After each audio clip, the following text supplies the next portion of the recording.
Welcome to our CFP Exam Prep podcast, focusing on a critical tax concept that frequently appears on the exam. Today, we're diving deep into wash sales rules, particularly how they affect capital losses and basis adjustments. Let's break down the wash sale rule first. When an investor sells a security at a loss and purchases the same or substantially identical security within 30 days before or after the sale, the IRS considers this a wash sale. The key point to remember is that this window spans a total of 61 days, with the sale date at the center. Many candidates miss the fact that this rule applies in both directions. For example, if you buy shares of Tesla on March 1st, then sell similar shares at a loss on March 15th, this triggers the wash sale rule even though the purchase came first. The same applies if you sell Tesla at a loss on March 15th and repurchase shares on April 10th. Here's where it gets interesting for the exam. The loss isn't permanently disallowed. Instead, it gets added to the cost basis of the replacement securities.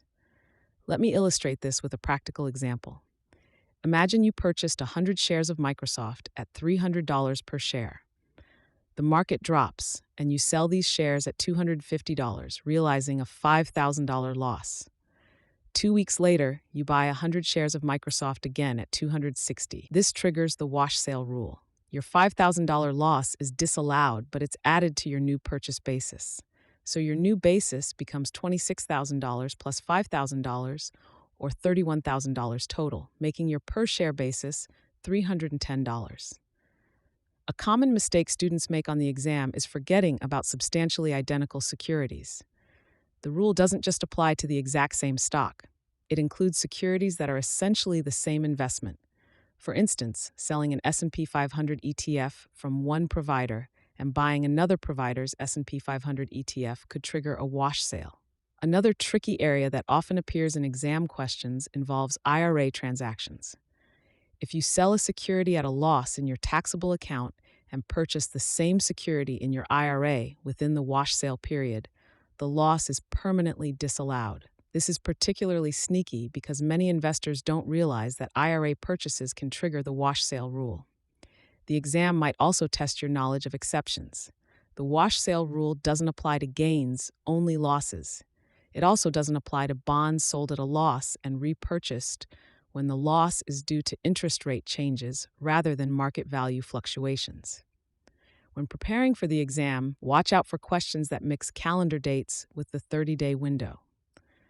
Remember to count both before and after the sale date.